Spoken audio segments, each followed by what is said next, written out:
So hello, my name's Roy and this is one of my occasional and rather unpolished videos. Lucy's behind the camera today and I'm an artist and I draw, and in my travels I've collected some pencils together.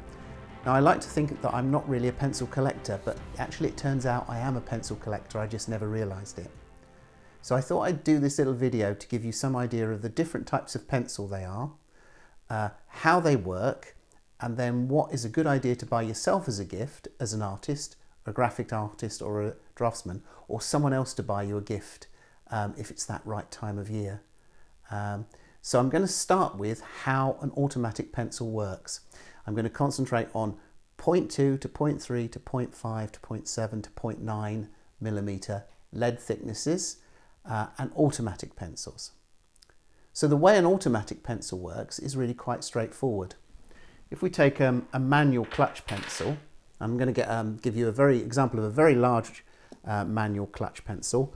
All it has is some teeth that grip around the lead, like so, and you can drop the lead in and out, let go, and it locks it in place.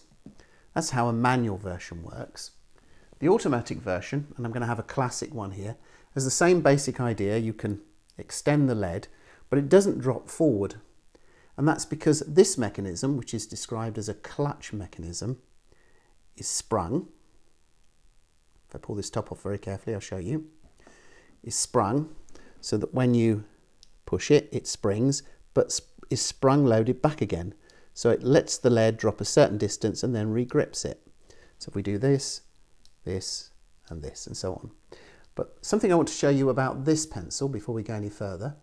This is a Pentel P205, which is the classic draftsman or graphic designer's pencil. It's a little feature that the pencil possesses in terms of the amount of lead it can push out in one go. So we see on this a long tube at the end. If I unscrew this again on the P205 and slide the end off very carefully, you'll see you have a certain amount of lead extending out the end. If I get a ruler, you can see, well, it's quite difficult to see, but you've got about 12, 14 mil, depending on the design, of lead the other side of the clutch. So that's the minimum amount of lead that your pencil can sustain, at least in this design.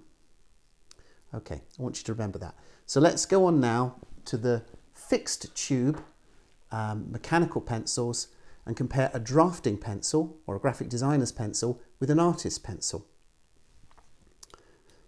The difference between a graphic designer's pencil and an artist's pencil really is in the shape of the body. So the draftsman pencil tends to be narrower. It tends to have a good grip at one end. It tends to be faceted in some form, octagonal or hexagonal typical, and also has an extended tube.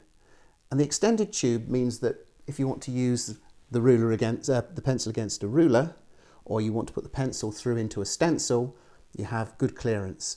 And graphic artists and draftspeople will tend to use the pencil much more upright than I might as an artist. I'm also a graphic designer for a living, so of course I use pencils that aren't like this. The classic artist pencil, this again is a 0.5 millimeter pencil, and this is supplied by Platinum, has a less extended tube on the end, and the tip works much more closely to the end of the lead, but you have a rubber grip on it, and the rubber grip makes it thicker. In this case the grip is triangular in form. It doesn't have to be rubber, but generally have a thicker body. Frequently artist pencils around usually have a large eraser atop the pencil for all those catastrophic mistakes we always make. And this particular design from Platinum is one you don't see very often. Platinum's not a make you see very much of in the way of automated pencils. Cult pens sell them, but they're quite hard to come by. It's a shame because they're really well made and solid pencils. This pencil has a double clutch mechanism. So you saw the other one where you had a single clutch and there was 10 millimeters or 12 or 14 millimeters of lead sticking out the end inside that pencil that couldn't be used. Well, this pencil grips right down to the tip or nearly to the tip. so you can lose the last few millimeters of lead. So it's an artist pencil for the artist that doesn't want to waste even a few millimeters of lead, and it's a lovely design called Zero Shin. There are others by Platinum, and I'd recommend that as a nice pencil to use. Okay, let's move on from those.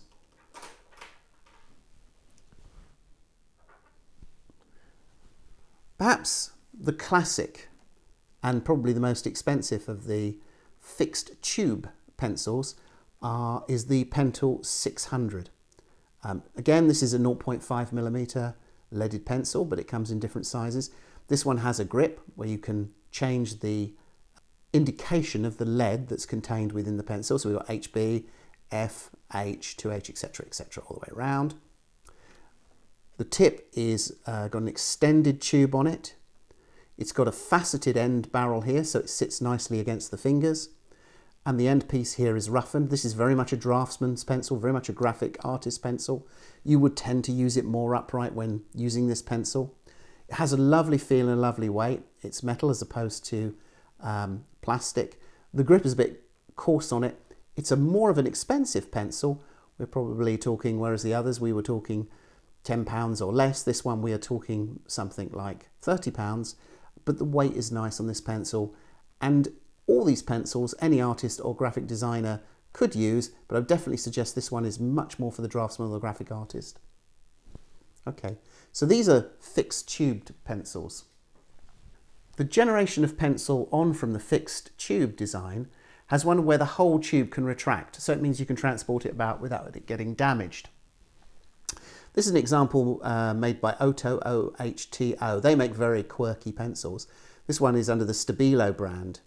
And in this case, the whole of the pencil tip and mechanism extends forward when you push it down. It's a kind of hybrid between a draftsman and a graphics pencil and an artist pencil, in that you've got a short tube, but long enough to do some graphic work with, and the whole of the assembly fixed together like that. I would say that with a lot of these ones where you have a retracting tube system on it, you tend to have a little bit more wobble on the end. This model is no longer available, but again, a good graphic artist pencil. But there are similar designs out there. As we go up in quality and price, and I've got a couple here, and I have to admit I was given these for free from purchases.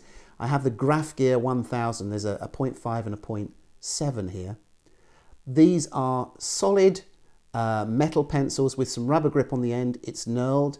It's slightly hybridy from being a true graphic designer's pencil, but the mechanism, when I extend it, is beautifully rigid.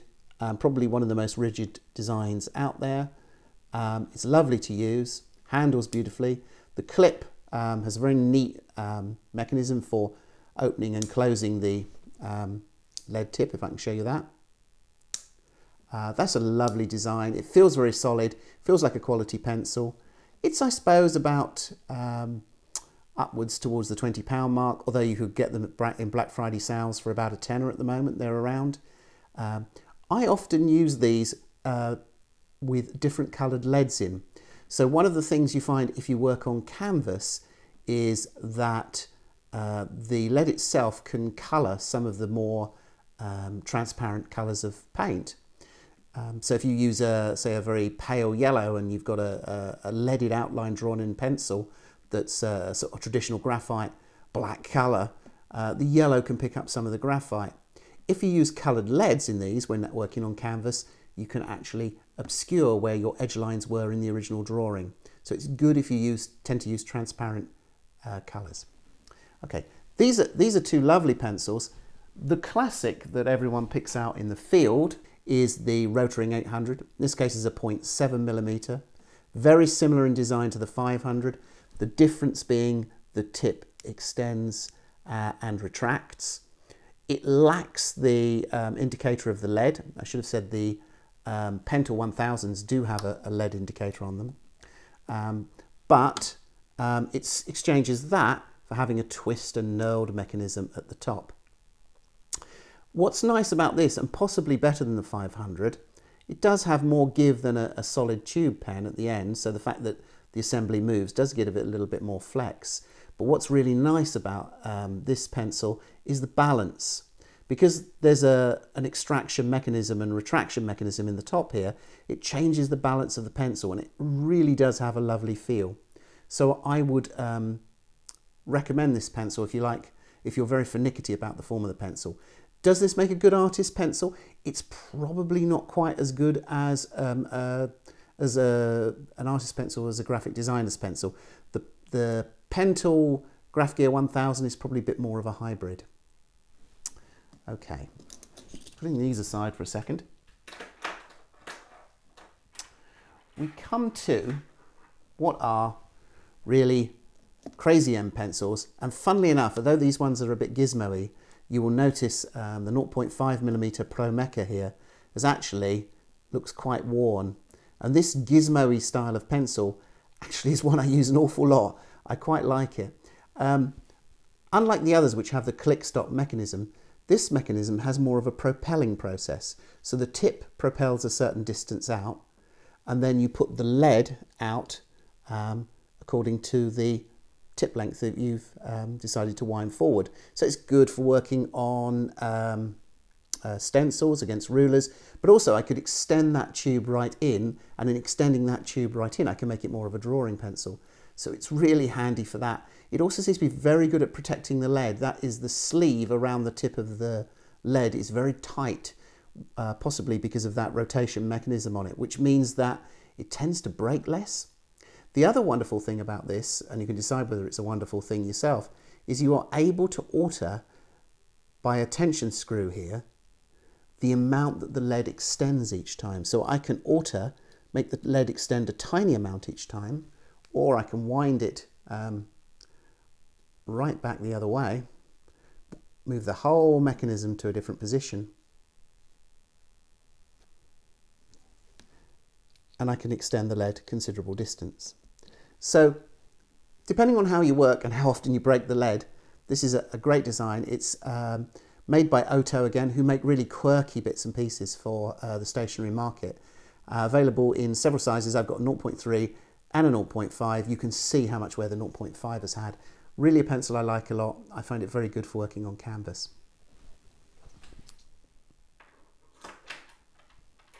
Now some really strange designs. Do you have somebody, or are you someone, who is very heavy-handed and that's why you don't use these mechanical pencils? Fear not, I have a solution. It comes in two forms and they vary in price from, I guess, I don't know, from about a tenner, no, less than a tenner to perhaps something closer to £15. It is a lead system that's sprung. So if I take the Dell Guard 0.5, this is made by Zebra, plastic body, clear plastic grip that's nice to grip onto, very short tube on the end, so it's really much more of a drafting pencil, much more of an artist pencil than a drafting pencil. What's crazy about this is I'll extend the lead, as you would expect me to. If I put the lead down and I put, too much pressure and I'll break the lead, you can't. The whole system is sprung. And I think that's an amazing feature. I've seen people say that this doesn't work. I don't know why, because I've played with it and it does. But definitely that sprung mechanism on the 0.5 is a dream. I don't know if it exists on a 0.3. I would imagine that would be difficult, but it's a super design. And I really like it. However, like a lot of innovative pencil design, it isn't necessarily that innovative, because Faber-Castell, those crazy Germans at Faber-Castell, developed this pencil, which is the TK Fine Vario. A little bit more expensive than the Dell Guard.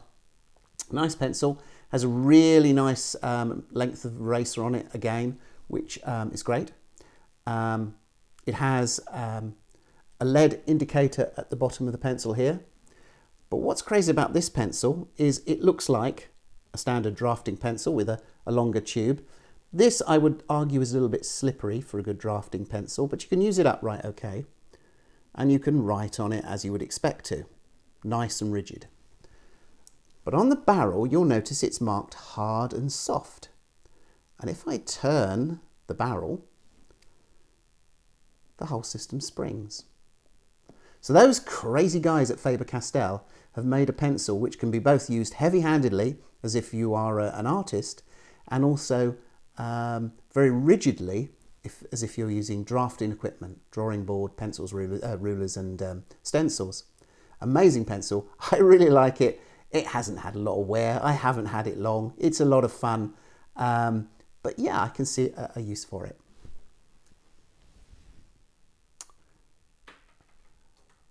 I did say that true innovation in the pencil world tends to be rare. Like a lot of things like corkscrews and others, everybody has tended to have thought of everything already.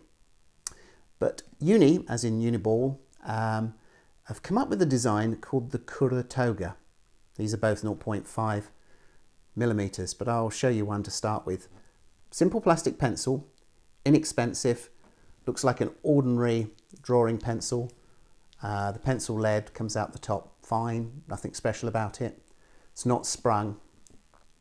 What is amazing about it though, and this is where I think it's innovative, is when you draw with this, you will notice that every time you lift and drop the pencil lead back down on the paper, the lead begins to rotate, and you can see that by the little orange disc that moves. And what that means is as you are drawing, the pencil self-sharpens. Now that's extraordinary, but it actually works. When I first saw this and I thought, I'll just buy one for fun to see what happens, I don't really believe anything's going to work. It does. This really does keep the lead sharp. For those of us who are drafting and want to keep a lead line thickness very even, that's probably kind of not necessarily the best idea if you go off true. You'd be better off with a more traditional drafting pencil. But as an artist pencil, I really like it. And if you're one of those people that likes really fine lines consistently and like to know what your pencil's doing all the time, it's for you. This is the same thing. Again, another Kuru Toga. This has just a sleeve, an extended adjustable sleeve for those that want to travel with a pencil and not worry about knocking the end off. Again, the same sort of price mark. Not fantastic for eraser length. Plastic pencil, looks really cool. It's a good thing to show people, but it really works. And as far as I know, this is a true innovation. I've never seen this before in any pencil. Okay. Before we get on to the piece de resistance, I want to show you more in the way of wacky designs. And I'm only going to pick one out. This is a Tombow, part of the Tombow monograph series. Now the monograph series is well known by those of us that like their erasers. They make very, very fine erasers for removing small amounts of detail on a drawing. But they also make some very unusual bits and pieces, and one of them is this Tombow pencil. It has a really good length of eraser on it and a really good diameter of eraser. It's practical and usable, although having said that, I hardly use this pencil, but it is fun. This pencil has an advanced mechanism. It's a kind of hybrid graphic artist pencil, drafting pencil. And if you click the click down, the clip will extend the lead forward happily and merrily. And that's great, that's nice, nothing special or unusual about that, you might think. And you can lock the click back up, and there you go. It's nice and steady and safe. What I think is really crazy about this pencil is when I unlock the clip and I just shake it, it advances the lead. So this has a weighted extension mechanism on it, and we can go on and on and on and on for hours doing this. Have I ever used it for anything useful? Well, I was going to say a few days ago, no, but just recently I did. I didn't have a hand free and I wanted to extend the lead slightly and I actually used this as a shaking mechanism. But really, truthfully, it's a gizmo, it's a good present, it's a good fun thing to play with. I haven't used mine very much, but I like monograph stuff and it wasn't expensive. This is another 0.5 millimeter. They come in different sizes, I think. I've left the best to last. These are pencils that you can use as an artist on canvas. Amazing pencils. They all have some similarity in design. They're from two manufacturers. One is Pentel, the other is Faber-Castell. One is by far and away more expensive than the other two, and I'll come on to the reason for that. So let's begin with perhaps the most approachable of them all, and that is this pencil here. It's a Faber-Castell Polymatic. And this has a crazy little feature on it. And the crazy little feature on it is that if I push the sleeve at the end of where the lead comes out, it'll advance the lead for you. So what, you may say? The great thing about that is, when I start writing with it, what will happen is I will knock the sleeve. And all the time I knock the sleeve, it advances the lead. And all the time it advances the lead, I can draw. So this is an automatic feed pencil, but it has the second advantage that it means it always protects the lead. So you can extend the lead so it just touches the tip of the feed and use it on canvas with the fear of breaking down to 0. Does it work? It does. Now I bought this pencil really specifically for this talk because I didn't have a 0.7, so I thought I wanted to show you an example by a different manufacturer. It's not expensive. I love this pencil. It just feels nice. It's got a triangular profile. I've been copying drawings out of Bridgman's Drawing from Life book, and that's all drawn with this pencil, you know, freehand, sort of straight out of the book. I love it. I think it's a great pencil, really inexpensive, and probably a really nice pencil to give an artist. Right, the next two are kind of the same idea. They're the Orens, and there's a metal bodied one and a plastic bodied one by Pentel. If you do fine detail on canvas and you want to protect the lead from breaking, and you're trying to draw before you paint, I think these are probably the best that I've seen in terms of mechanical pencils to do that. It does depend on the detail you work at. But the way they work is when you extend them, so we've extended them that distance on the 0.5, the lead stays inside or just at the very tip of the tube. The upshot of which is the lead is always protected by the metal, but the pencil can always write. Now the 0.5 is not as automated and is not quite as good as the 0.2. Yeah, that's right. I said 200 microns, the 0.2 lead. The Orens on the 0.2 is amazing. This is a metal body pencil. It is not a cheap pencil. It is not that easy to get. It doesn't have any special features, doesn't have a fancy rubber. It's a plain black, polygonal, really draftsman's-like pencil, but you can use this on canvas. You press once to click the feed, and then once you've clicked the feed out, you just use it like that. You don't click the feed again. You never extend the lead beyond the tip of the metal, and you can draw, depending on the hardness of the pencil, the lead you use, at 0.2, 200 microns on canvas, on painted, prepared canvas. So you can do great detail in the eye if you work that way when you're painting, depending on how you paint. Same thing on board. It's a remarkable thing. It's definitely not a sketcher's pencil. It's a bit fine for a drafting pencil, but it's a wonderful pencil. It's the all-metal bodied Orens, and it is by far the most stable pencil for drawing on rough surfaces at fine length dimensions. You need to use it with care. If you drop it, you'll break it in terms of the tip, but it's a wonderful thing. So that really brings us to the end of this little talk. I hope you found it interesting. I hope pencils were interesting for you. And I hope you found something to buy someone. The prices here go from around £5. For example, the classic Pentel P205 you can obtain from John Lewis for $7.50 with a lead pack with it, to something like this, which is, I have to be honest with you, is in the tens of the pounds, and the 0.2mm leads aren't that cheap. But I use this all the time. I love it, and I would thoroughly recommend it. So that's my conclusion. Thank you. Was it all right?